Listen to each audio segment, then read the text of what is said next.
बाबासाहेबांच्या सामाजिक चळवळीचा अभ्यास करतो ना. बाबासाहेबांच्या शैक्षणिक चळवळीचा अभ्यास करतो की नाही. बाबासाहेबांच्या सांस्कृतिक चळवळीचा अभ्यास करतो. बाबासाहेबांच्या राजकीय चळवळीचा पण अभ्यास करतो. पण कधीतरी बाबासाहेबांच्या धार्मिक चळवळीचा आपण अभ्यास करायला पाहिजे की नाही.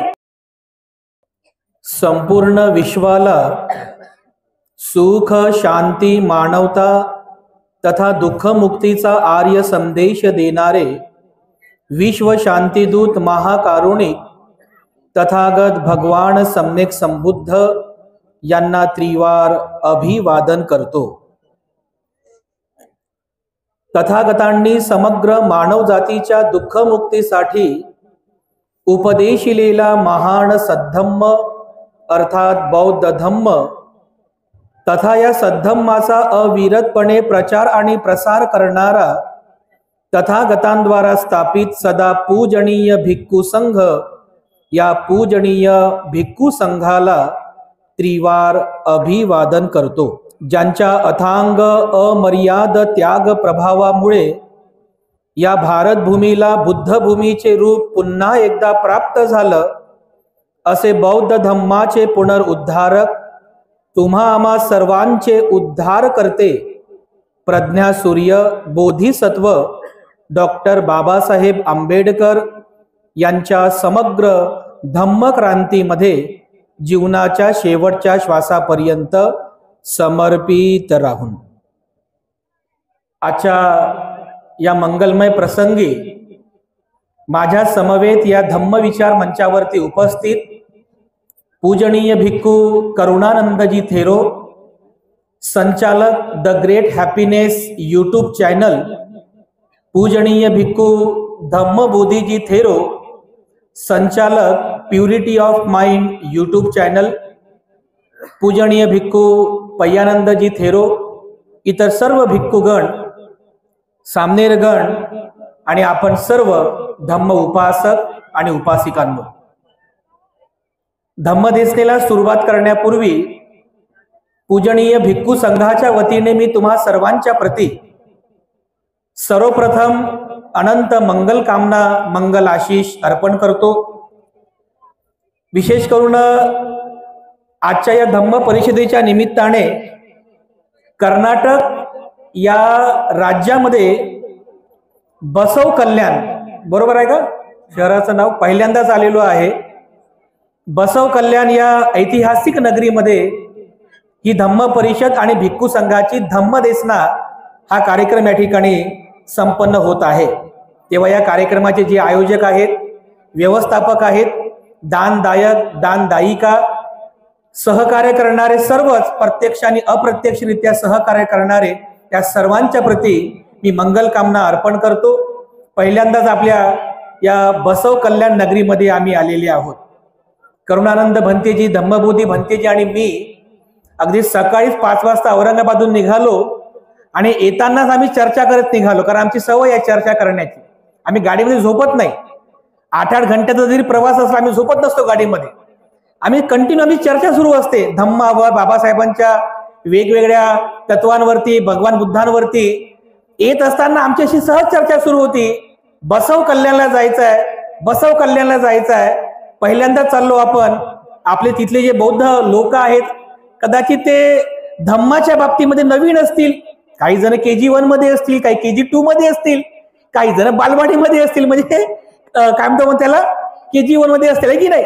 तर मग आपण त्यांना जाऊन धम्माची देसना करायलाच पाहिजे. नगरच ऐतिहासिक आहे. बसवेश्वर, संत बसवेश्वर, एक ग्रेट पर्सनॅलिटी की ज्यांनी 12व्या शतकामध्ये या कर्नाटक आणि कर्नाटकाच्या संपूर्ण परिसरामध्ये समता, स्वातंत्र्य, बंधुत्व आणि न्यायाची मुहूर्तमेढ रोवली, बीजारोपण केलं. त्याच विचाराची कास धरून आज या कर्नाटक राज्यामध्ये सगळीकडे हा इतिहास आपण पाहत आहोत. सहज मी मनात विचार केला, म्हटलं बसव कल्याण मध्ये जायचं आपल्याला, नावामध्येच कल्याण आहे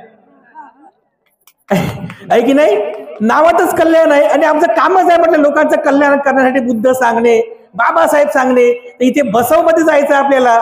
बसव, तर बसवचा अर्थ काय झाला, ब ब म्हणजे बंधुत्व, स म्हणजे समानता आणि व म्हणजे विवेक, प्रज्ञा. या ज्या कोणाच्या जीवनामध्ये बसव असेल म्हणजे काय असेल, बंधुत्व असेल, ब फॉर बंधुत्व असेल, स फॉर समानता असेल, व फॉर विवेक असेल, विजडम असेल, प्रज्ञा असेल, अहो त्याचं कल्याणच होईल ना. मग बसव कल्याण ऐतिहासिक झालं की नाही? बसव कल्याण ऐतिहासिकच झालं ना. आणि हा विचार जो आहे कोणता, बंधुत्वाचा विचार, समानतेचा विचार, प्रज्ञेचा विचार कुठून आला हो? या भारतामध्ये नव्हे तर या जगात, या पृथ्वीवरती एक असा महामानव होऊन गेला की ज्याने सर्वप्रथम या पृथ्वीवर, या मानव समाजामध्ये बंधुत्वाचा विचार पेरलेला आहे, समानतेचा विचार पेरलेला आहे, प्रज्ञेचा विचार पेरला म्हणजे विजडम, विवेकचा विचार पेरला. तो महामानव याच भारतात जन्मास आला, तो म्हणजे महाकारुणिक तथागत भगवान बुद्ध आहेत, की ज्यांनी सर्वप्रथम या समाजामध्ये समानता, बंधुत्व आणि विवेक शिकवलेला आहे. हाच तर विचार बाबासाहेबांनी आपल्याला सांगितलेला आहे. तुम्ही जर 22 प्रतिज्ञा वाचल्या असतील, याच 22 प्रतिज्ञेमध्ये बाबासाहेबांनी याच तर प्रतिज्ञा दिल्या की मी समानता प्रस्थापित करण्याचा प्रयत्न करेल. बघा आलं की नाही बसव. मी बंधुत्व स्थापन करण्याचा प्रयत्न करेल. आलं की नाही बसव. मी प्रज्ञाशील, करुणा या बुद्ध धम्माच्या 3 तत्वाची सांगड घालून जीवन जगण्याचा प्रयत्न करेल. प्रज्ञा आहे. प्रज्ञा म्हणजे काय? विवेक आहे. आलं की नाही बसव. म्हणजे बुद्धापासून तर बाबासाहेब आंबेडकरांपर्यंत जे जे बहुजन महापुरुष होऊन गेले, जे जे बहुजन महामाता होऊन गेल्या, त्या सर्वांनी समाजामध्ये बसव प्रस्थापित, बसवाचं बीजारोपण करण्याचा प्रयत्न केलेला आहे. बंधुत्व, समानता आणि विवेक ज्या कोणाच्या जीवनामध्ये असेल त्याचं कल्याणच होईल, त्याचं मंगलच होईल. आज ठिकाणी आपण ही सुंदर अशी ऐतिहासिक धम्म परिषद या ठिकाणी संपन्न करीत आहोत. मला वाटत नाही की याच्यापूर्वी अशी धम्म परिषद किंवा भिक्खू संघाच्या धम्मदेशनेचा कार्यक्रम झाला असेल, तर ते मला त्यांचं नाव आठवत नाही आहे. एकदा जोरदार टाळ्या वाजव बघा आयोजकांसाठी की ज्यांनी ही इतकी सुंदर परिषद या ठिकाणी आयोजित केलेली आहे. विषय बाबासाहेबांचा आहे, कारण बाबासाहेब आंबेडकर आपल्या सर्वांसाठी प्रमाण आहेत. बरोबर आहे. आपण सर्व बौद्ध आहोत. बरोबर, आपण सर्व बौद्ध आहोत. यासाठी केवळ बाबासाहेब आपल्याला प्रमाण आहेत ना. कारण बाबासाहेब म्हटले की ज्यांना ज्यांना बौद्ध धम्माचा स्वीकार करायचा आहे त्या सर्वांनी नागपूरला यावं. आता तरी लोक शिकलेले आहेत, वेल एज्युकेटेड आहेत. 1956 ची आपली जी पिढी होती, सांगा बरं त्या पिढीमध्ये कोण शिकलेलं होतं? सगळे अशिक्षित होते ना. पण बाबासाहेबांवरती विश्वास कसा होता बघा. बाबासाहेबांवरती श्रद्धा कशी होती. बाबासाहेब म्हटले ना की ज्यांना बुद्ध धम्माचा स्वीकार करायचा आहे त्यांनी नागपूरला या. चला, बिलकुल मागचा पुढचा विचार केला नाही. अरे बाबासाहेब आहे. बाबासाहेबांनी जेव्हा चंद्रमणी भंतेजींकडून बौद्ध धम्माची दीक्षा घेतली, त्रिशरण पंचशील ग्रहण केलं आणि त्यानंतर असं माईक समोर उभे ठाकतात आणि त्या जमलेल्या लाखो त्या आपल्या लोकांना म्हणतात की बांधवांनो, मी तर बौद्ध धम्माची दीक्षा घेतली, मी तर बौद्ध झालेलो आहे, पण ज्यांना ज्यांना बौद्ध धम्माची दीक्षा घ्यायची आहे त्यांनी आपला एक हात वर करावा. मी तुम्हाला नाही, बाबासाहेब सांगतोय मी. काय म्हटले बाबासाहेब? मी तर बौद्ध झालो, पण ज्यांना ज्यांना बौद्ध व्हायचं आहे त्यांनी आपला एक हात वर करा. त्या लोकांचा विश्वास बघा बाबासाहेबांवर किती होता. त्या पिढीचा 1956च्या पिढीचा बाबासाहेब म्हणतात एक हात वर करा. लोकांनी दोन्ही हात वर केले. लोकांनी दोन्ही हात वर केले. हा होता विश्वास बाबासाहेबांवरती. त्या पिढीला माहित होतं, त्या लोकांना माहित होतं, अरे हा जो माणूस आहे ना, जो आपल्याला एक हात वर करायला सांगतोय, हा जो महामानव आहे, हा महामानव जिथे कुठे ज्या मार्गाने आपल्याला घेऊन जाईल, ज्या धर्मात आपल्याला घेऊन जाईल, ते आपल्या कल्याणाचंच असेल. व एखादा आंधळा माणूस सुद्धा बाबासाहेबाच्या पावलावर पाऊल ठेवून जाईल हो, एवढा विश्वास होता बाबासाहेबांवरती, एवढी श्रद्धा होती बाबासाहेबांवरती. पण बाबासाहेबाच्या दृष्टिकोनातून, म्हणजे बाबासाहेब आपल्याला प्रमाण आहेत, आपण बौद्ध आहोत कारण बाबासाहेब आपल्याला प्रमाण आहेत. तर जेव्हा आपण बाबासाहेबांच्या विविध चळवळींचा अभ्यास करतो ना, आता इतके सगळे विद्वान विभूती इथे येऊन सर्व बोलून गेलेत, बाबासाहेबांच्या सामाजिक चळवळीचा अभ्यास करतो ना, बाबासाहेबांच्या शैक्षणिक चळवळीचा अभ्यास करतो की नाही, बाबासाहेबांच्या सांस्कृतिक चळवळीचा अभ्यास करतो, बाबासाहेबांच्या राजकीय चळवळीचा पण अभ्यास करतो. पण कधीतरी बाबासाहेबांच्या धार्मिक चळवळीचा आपण अभ्यास करायला पाहिजे की नाही? करायला पाहिजे की नाही? सामाजिक चळवळीचा अभ्यास केला, राजकीय चळवळीचा अभ्यास केला, बाबासाहेबांची आर्थिक चळवळ असेल, शैक्षणिक चळवळ असेल, या सगळ्या चळवळींचा अभ्यास केला. पण बाबासाहेबांच्या जीवनामध्ये धार्मिक चळवळ सुद्धा आहे. धार्मिक चळवळीचा अभ्यास करायला पाहिजे बाबासाहेबांनी, की ही जी धार्मिक चळवळ आहे या माध्यमातून म्हणजे जेव्हा तुम्ही अभ्यास कराल 2 प्रश्न उपस्थित करतो बघा. म्हणजे एक चिंतनातून आहे. बाबासाहेबांच्या धार्मिक चळवळीचा अभ्यास करीत असताना 2 प्रश्न मी उपस्थित करतो. पहिला प्रश्न, बाबासाहेब आंबेडकरांनी धर्मांतर का केलं? पहिला प्रश्न. दुसरा प्रश्न की बाबासाहेब आंबेडकरांनी बौद्ध धम्माचा स्वीकार का केला? हीच बाबासाहेबांची धार्मिक चळवळ, दुसरं काहीच नाही. तुम्ही फक्त याच 2 प्रश्नाचं चिंतन करा. बाबासाहेबांची जी धार्मिक चळवळ आहे या 2च प्रश्नांच्या अवतीभोवती आहे. या 2 प्रश्नांचं चिंतन करा, मनन करा. या 2 प्रश्नाच्या उत्तरामध्ये बाबासाहेबांची धार्मिक चळवळ लपलेली आहे. पहिलं की बाबासाहेबांनी धर्मांतर का केलं, आणि दुसरं बाबासाहेबांनी बौद्ध धम्माचा स्वीकार का केला, किंवा बाबासाहेबांनी बौद्ध धम्मच का स्वीकारला, दुसरा का स्वीकारला नाही, बुद्ध धम्म का स्वीकारला. बांधवांनो, खूप चिंतनाचा विषय आहे.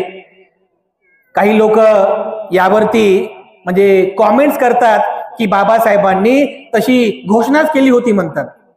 21 वर्षापूर्वी म्हणजे 14 ऑक्टोबर 1956 बाबासाहेबांनी बौद्ध धम्माचा स्वीकार केला. त्याच्या 21 वर्षापूर्वीच म्हणतात की बाबासाहेबांनी धर्मांतराची घोषणा केली होती. खरा इतिहास आहे. 13 एप्रिल 1935 नाशिकच्या येवल्यामध्ये बाबासाहेबांनी धर्मांतराची घोषणा केली होती. माहिती आहे तुम्हाला? आठवते का ते बाबासाहेबांचं स्टेटमेंट? ते स्टेटमेंट माहिती आहे तुम्हाला? नाही तर लोक फक्त स्टेटमेंटच सांगतात, अवतीभोवती काहीच अभ्यास करत नाही. जसं बघा काही लोक डायलॉग करतात ना, बाबासाहेब आंबेडकरांनी 2 वर्ष 11 महिने 18 दिवस संघर्ष केला तेव्हा संविधान लिहिलं. किती डायलॉग झाला ना, डायलॉगच मारतात. आणि विचारलं ना, मग सांग बरं भाऊ काय काय केलं बाबासाहेबांनी, ते माहित नाही म्हणतात. म्हणजे फक्त डायलॉगच, बोल वचन, 2 वर्ष 11 महिने 18 दिवस. अरे पण सांग ना, कधीतरी संविधान वाच. किती संघर्ष केला बाबासाहेबांनी, संविधानाचा इतिहास वाच. ते नाही वाचायचं. 2 वर्ष 11 महिने 18 दिवस किती सोसल भीमान, पावाच्या तुकड्यावर काढिले दिस. फक्त गाणं म्हणायचं, बोलवचन करायचं. बांधवांनो, वाचावं लागेल आपल्याला इतिहास, संविधान वाचावं लागेल, त्याचा इतिहास वाचावा लागेल. फक्त डायलॉग मारून चालणार नाही. बाबासाहेबांनी घोषणा केली होती 1935 की मी हिंदू म्हणून जन्मास आलो, पण हिंदू म्हणून मरणार नाही. कोणत्या धर्मात जन्मास यावं हे माझ्या हातात नव्हतं, पण कोणत्या धर्मात मरावं हे मात्र माझ्या हातात आहे. ही बाबासाहेबांनी धर्मांतराची घोषणा केली होती. पण मला सांगा, ही सहजासहजी घोषणा केलेली नाही बांधवांनो. धर्मांतराची घोषणा अगदी तात्काळ बाबासाहेबांनी केली नाही. तर बाबासाहेब स्टेजवरती बसले, 10 मिनिटं विचार केला आणि लगेच घोषणा केली. बांधवांनो, असं नाही झालं. तात्काळ घोषणा बाबासाहेबांनी केली नाही. त्या घोषणा, धर्मांतराच्या घोषणेमागे एक मोठा 15 वर्षांचा इतिहास आहे. तुम्ही मागे मागे बघा, बाबासाहेबांचा जीवनाचा संघर्ष बघा. बाबासाहेब अगदी तरुण वयामध्ये बाबासाहेब जेव्हा समाज उद्धारण्याच्या चळवळीमध्ये उडी घेतात, सुरुवातीला पहिलं काम काय करतात सांगा बरं? पहिलं काम करतात बघा, बाबासाहेब या समाज उद्धारणाच्या चळवळीला सुरुवात करतात. ते लोकांकडे पाहतात की अरे, आपण ज्या समाजामध्ये जन्म घेतलेला आहे, अरे आपल्या समाजातील लोक दुखी आहेत. ज्या समाजामध्ये माझा जन्म झाला, अरे माझ्या समाजातील लोक दुखी आहे, कष्टी आहे. अरे किती लोक दुखी आहेत. जसं बघा, भगवान बुद्धांनी 2500 वर्षांपूर्वी 4 आर्य सत्यांचा शोध लावला होता. 4 आर्य सत्य कोणती? दुःख, दुःखाची कारण, कारणांचा निरोध आणि निरोध करण्याचा मार्ग. बाबासाहेबांनी सुद्धा या समाजातली 4 आर्य सत्य बघितली. काय बघितलं बाबासाहेबांनी? अरे या समाजात मी जन्म घेतला, त्या समाजातले लोक दुखी आहेत बिचारे. कोणी ह्या जातीमुळे दुखी आहे, कोणी या कष्टीमुळे दुखी आहे, या सामाजिक याच्यामुळे दुखी आहे. लोक दुखी आहेत बिचारे. आणि का दुखी आहेत? तर बाबासाहेबांनी त्याचं चिंतन केलं. का दुखी आहेत? तर या दुःखाला कारण त्यांचं जे असेल ती वर्ण व्यवस्था आहे. हे लोक अस्पृश्यतेमुळे दुखी आहेत आणि याला कारण वर्ण व्यवस्था आहे. कारण हीच वर्ण व्यवस्था अस्पृश्यता आणि जातीयतेची जननी आहे.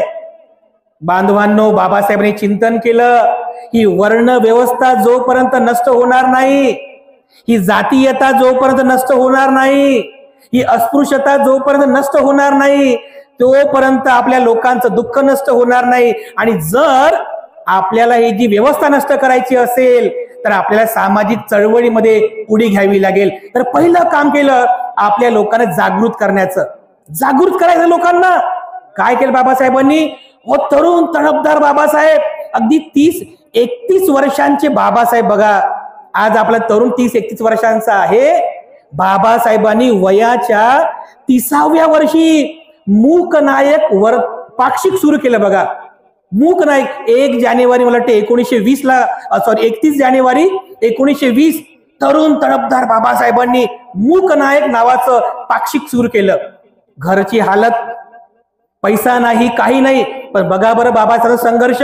एवढं विपरीत परिस्थिती असूनही बाबासाहेबांनी मूकनायक पत्र सुरू केलं. कशासाठी? आपल्या समाजामध्ये जे अज्ञान आहे ते जर अज्ञान दूर करायचं असेल तर वर्तमानपत्र जरुरी आहे. कारण ज्या चळवळीला वर्तमानपत्र नसते त्या चळवळीची अवस्था पंख तुटलेल्या पक्षाप्रमाणे असते. बघा बघा काय तारुण्य होते बाबासाहेबांचं. वयाच्या 30व्या वर्षी मूकनायक पत्र सुरू केलं आणि तिथून चळवळ सुरू झाली. बघा तिथून चळवळ सुरू झाली. काय विद्वत्ता पूर्ण बाबासाहेब आर्टिकल्स आहेत. तुम्ही नक्की ते मूकनायक पत्र वाचा. म्हणजे महाराष्ट्र सरकारने राईट अँड स्पीचेस प्रिंट केले बघा. त्याच्यामध्ये स्पेशल एक बुक छापलेलं आहे मूकनायकांचं. ते मूकनायक पत्र शाहू महाराजांच्या पुढे आलं.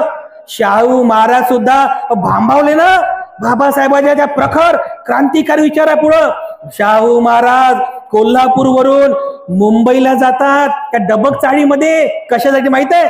की बाबासाहेबांना भेटावं, की हा महापुरुष आलेला आहे समाजाचा, म्हणजे क्रांतीचे विचार पूर्ण मांडणारा.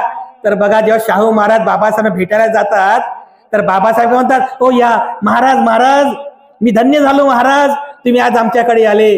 मी धन्य झालो महाराज, एवढे मोठे राजे आज आमच्याकडे आले. शाहू महाराज काय म्हणतात बाबासाहेबांना माहित आहे? अहो भीमराव, अहो आम्ही कसले राजे? भीमराव, अहो आम्ही कसले राजे? आम्ही तर परंपरेचे राजे आहोत. कारण शाहू महाराज परंपरे राजे झाले होते ना, परंपरा राजे झाले होते. अहो भीमराव, आम्ही कसले राजे? आम्ही तर परंपरेचे राजे आहोत. तुम्ही तर ज्ञानाचे राजे आहात. आणि एक परंपरेचा राजा ज्ञानाच्या राजाला फक्त भेटायला आलेला आहे. एवढंच. बघा बाबासाहेबांच्या विद्वत्तेपुढे मोठमोठे राजे महाराजे विचारवंतांनी सलाम केले. बघा एवढे क्रांतिकारी विचार त्या मूकनायक पत्रात टाकले.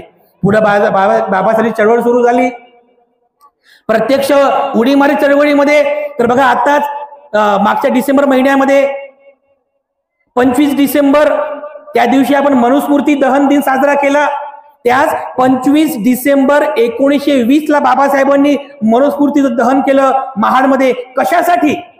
त्याच महाडमध्ये अगदी काही महिन्यांपूर्वी 20 मार्च 1927 ला बाबासाहेबांनी महाडचा पाण्याचा सत्याग्रह केला. कशासाठी? याचं चिंतन करा बांधवांनो तुम्ही. बाबासाहेबांना तहान लागली होती म्हणून बाबासाहेबांनी सत्याग्रह केला नाही. जर बाबासाहेबांना तहान लागली असते तर कोणीतरी पाणी दिलं असतं बाबासाहेबांना. बांधवांनो चिंतन करा. ही महाडच्या 14 तळ्याचा सत्याग्रह बाबासाहेबांनी का केला?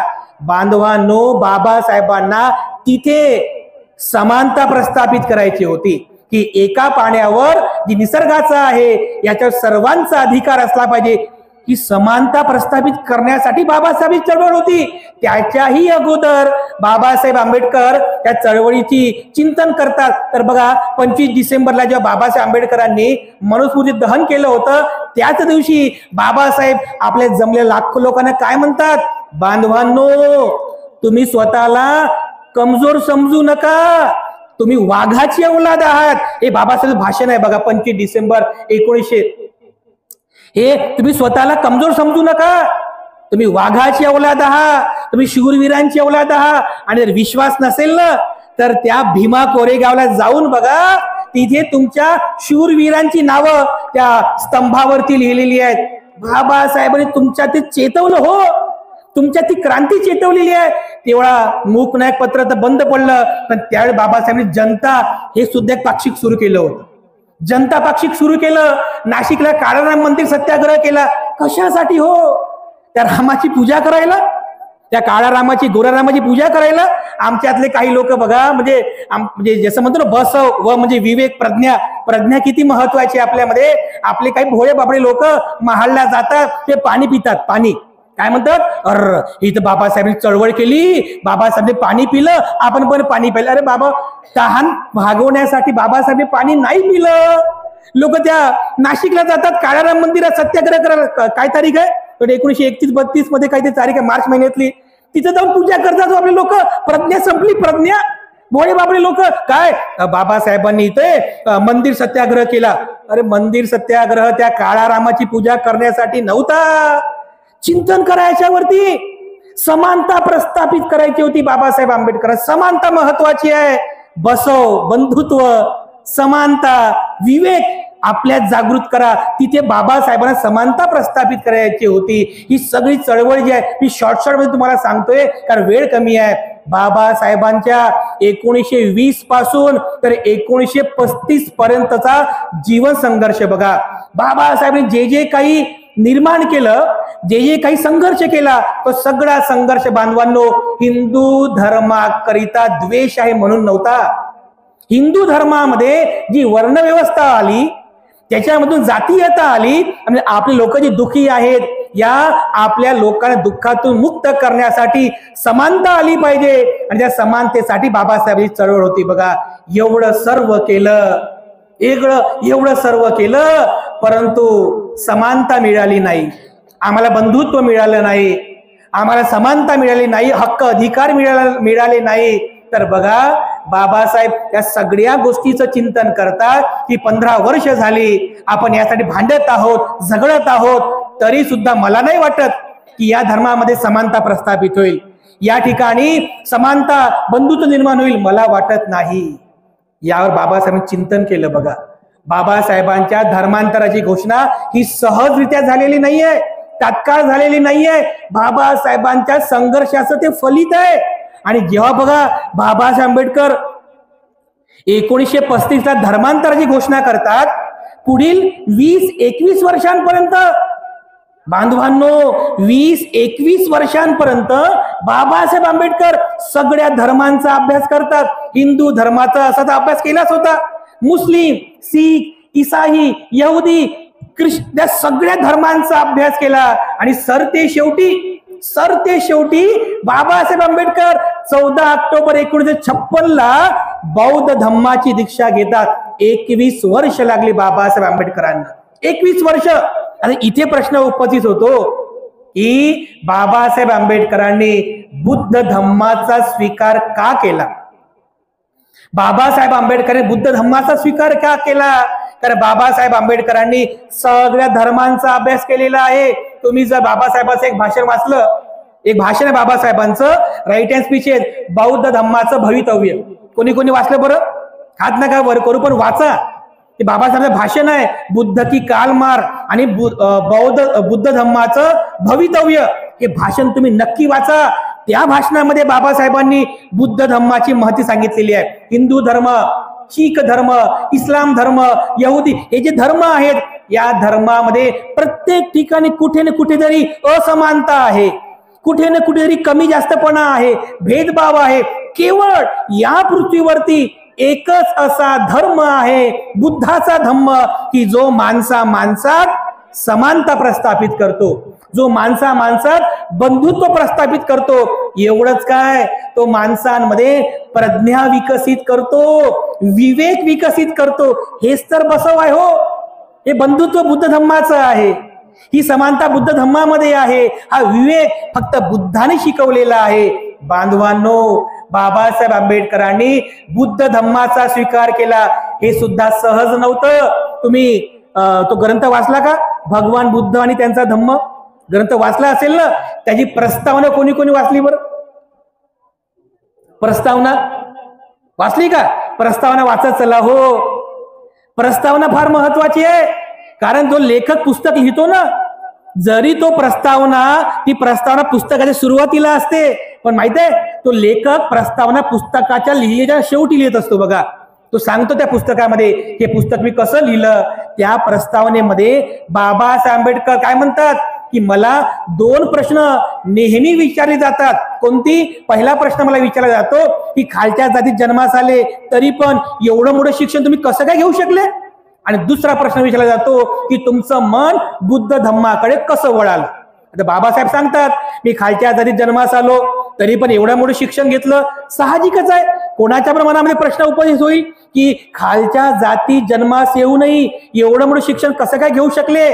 या प्रश्नाचं उत्तर देणं मी संयुक्तिक नाही आहे. पण दुसरा जो प्रश्न आहे की माझं मन बुद्ध धम्माकडे कसं वळालं, याचं मात्र मी या ठिकाणी उत्तर देऊ इच्छितो. ती प्रस्तावना तुम्ही बांधवांनो नक्की वाचा की बाबासाहेबांचं जे मन आहे हे अगदी बालपणापासूनच बुद्ध धम्माचं झालेलं आहे. बाबासाहेब 14 ऑक्टोबर 1956 लाच बौद्ध झाले असं नाहीये. 14 ऑक्टोबर 1956 ला बाबासाहेब बौद्ध झाले असं नाहीये. बाबासाहेब ऑलरेडी बौद्ध होते, ऑलरेडी बालपणापासूनच. तर बघा, कृष्णाजी केळुसकर गुरुजींनी बाबासाहेब आंबेडकरांना त्या बाल भिवाला बुद्धाचं चरित्र नावाचा ग्रंथ भेट दिला होता. तेव्हापासून तो बुद्ध धम्माचा प्रवास, विचारांचा प्रवास सुरू झाला. पुढे बघा, 1930 मध्ये बाबासाहेबांनी लोक राहण्यासाठी घर बांधतात. बाबासाहेबांनी पुस्तकासाठी घर बांधलं. कुठं? त्या मुंबईच्या दादरला. आणि त्या घराला नाव काय दिलं? काय दिलं? वाह, राजगृह नाव दिलं. कधी? 1930 मध्ये. सांगा बरं, 1930 मध्ये बाबासाहेब बौद्ध होते का? 1930 मध्ये बाबासाहेब बौद्ध होते? बाबासाहेबांनी राजगृह नाव दिलं ना. काय आहे राजगृह? राजा बिंबिसाराची नगरी, भगवान बुद्धांची नगरी. बाबासाहेबांनी ते जनता पाक्षिक आहे ना, ते जनता पाक्षिक नाव चेंज केलं, त्याला प्रबुद्ध भारत नाव दिलं. बघा, पुढे बाबासाहेबांनी पीपल एज्युकेशन सोसायटीची स्थापना केली आणि औरंगाबाद मध्ये मिलिंद कॉलेजची स्थापना केली 1950 मध्ये. त्याच्यापूर्वी मुंबईमध्ये सिद्धार्थ कॉलेजची स्थापना केली. काय आहे हे सिद्धार्थ? भगवान बुद्धांचं नाव आहे. 1945 मध्ये बाबासाहेब बौद्ध होते, मग सिद्धार्थ काय आहे? 1950 ला मिलिंद कॉलेजची स्थापना केली. काय आहे मिलिंद? राजा होता, बौद्ध राजा. एवढंच काय बांधवांनो, 1952 मध्ये यशवंत आंबेडकर आणि त्यांच्या पत्नी मीराबाई आहे ना, त्यांचं लग्न झालं. बघा, 1952 मध्ये बाबासाहेबांनी 1952 मध्ये यांचं लग्न सुद्धा बौद्ध धम्माच्या पद्धतीने लावलेलं आहे. सांगा बरं, बाबासाहेब 1952 ला बौद्ध होते का? होते बौद्ध? नव्हते ना. एवढंच काय बघा, बाबासाहेब आंबेडकर उद्या 14 ऑक्टोबर 1956 ला बौद्ध धम्माची दीक्षा घेणार आहेत. आदल्या रात्री त्या नागपूरच्या श्याम हॉटेलमध्ये सगळे लोक जमले, चर्चा सुरू आहे. मग ते वामन गोडबोले काय म्हणतात, बाबासाहेब उद्याची सगळी तयारी झालेली आहे, आता तुम्ही आराम करा, तर तुमच्या संध्याकाळच्या भोजनाची व्यवस्था करू का बाबासाहेब? तर बाबासाहेब काय म्हणतात वामन गोडबोलेला की वामन, मी आता संध्याकाळी जेवण करणार नाही, कारण आज माझं उपोषण आहे.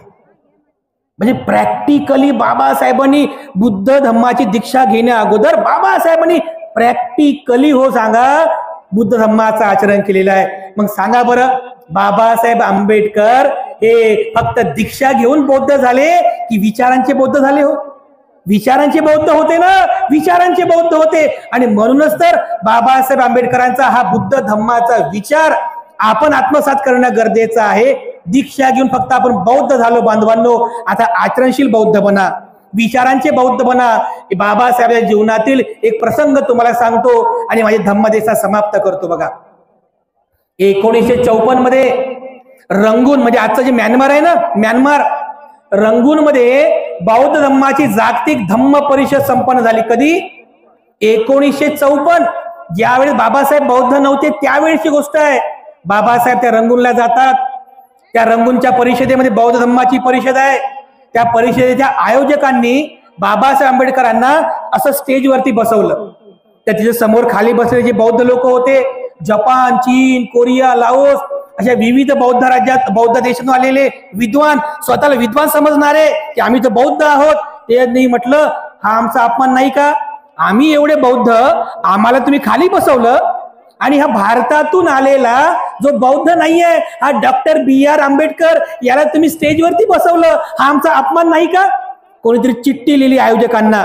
बाबासाहेबांना समजलं, अरे हे बौद्ध धम्माची परिषद आहे आणि मी भारतातला हिंदू आहे, मला स्टेजवरती बसवलं, तर इथल्या काही बौद्ध लोकांना ते खटकलं. बाबासाहेबांचं नाव पुकारण्यात येतात. बाबासाहेब माईक समोर उभे होतात आणि काय म्हणतात माहित आहे?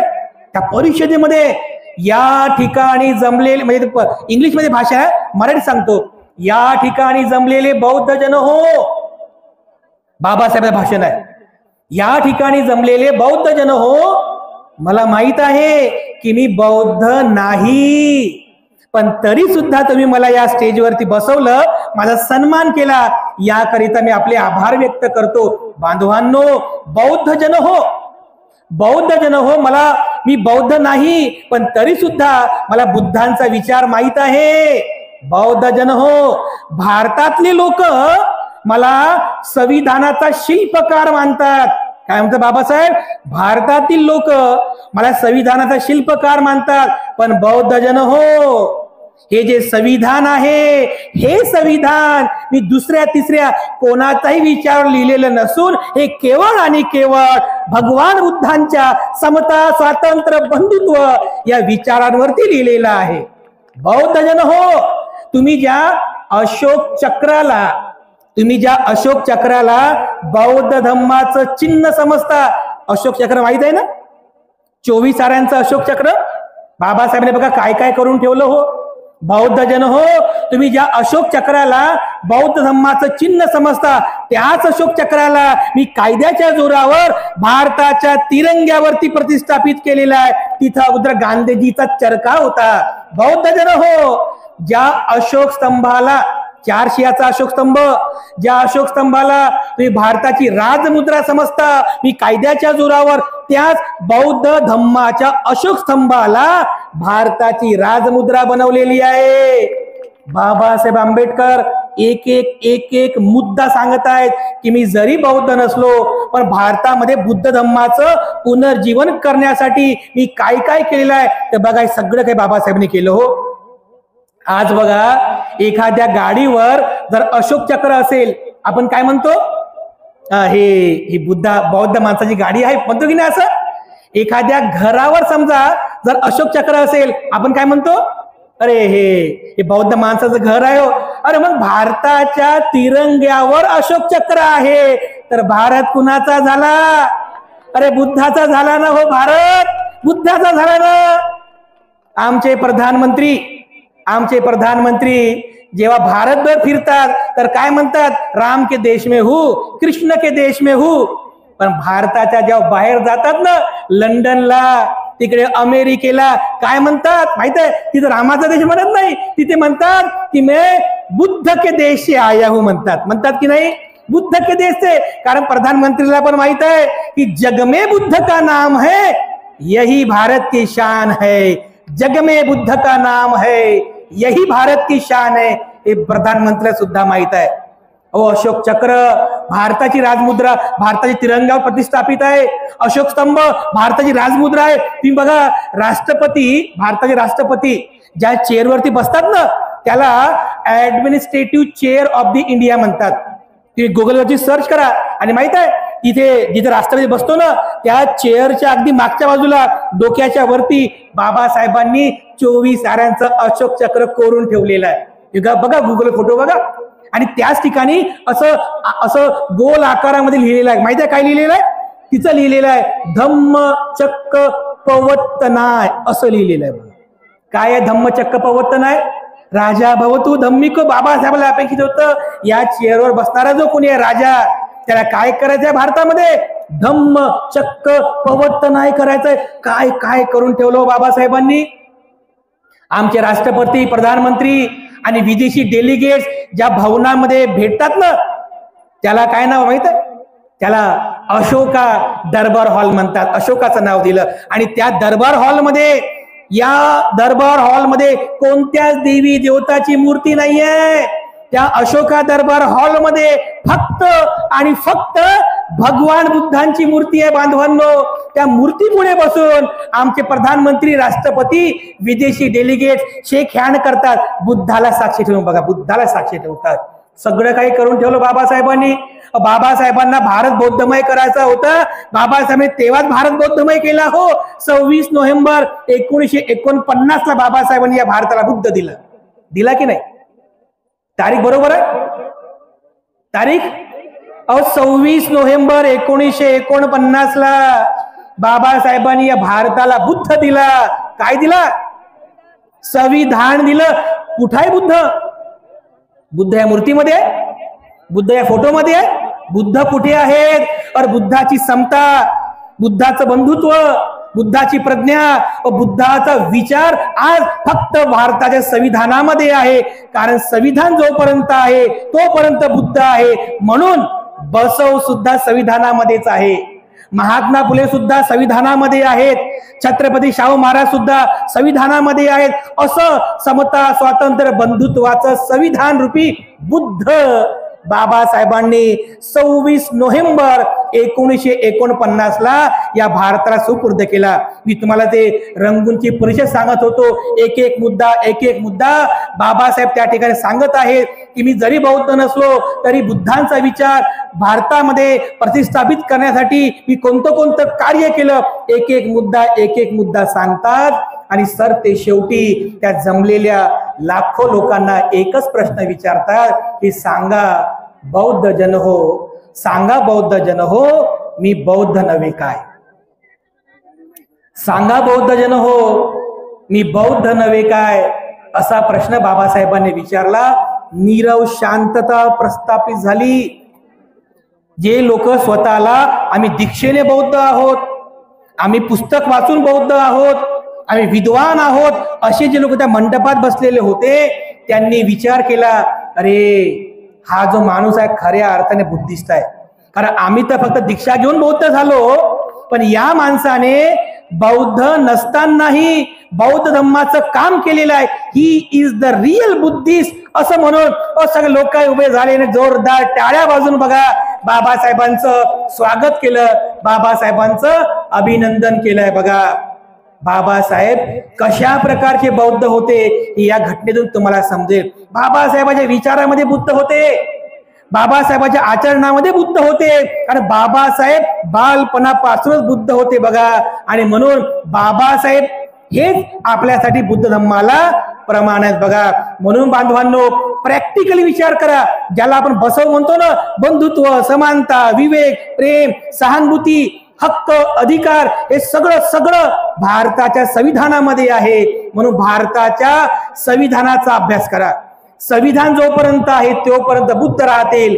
संविधान जोपर्यंत आहे तोपर्यंत हे सगळं काही हक्क अधिकार राहतील. म्हणून बांधवांनो तुम्हाला सांगणं आहे की आपल्या घरामध्ये तुमच्याकडे पुस्तकाचे कपाट असलं पाहिजे.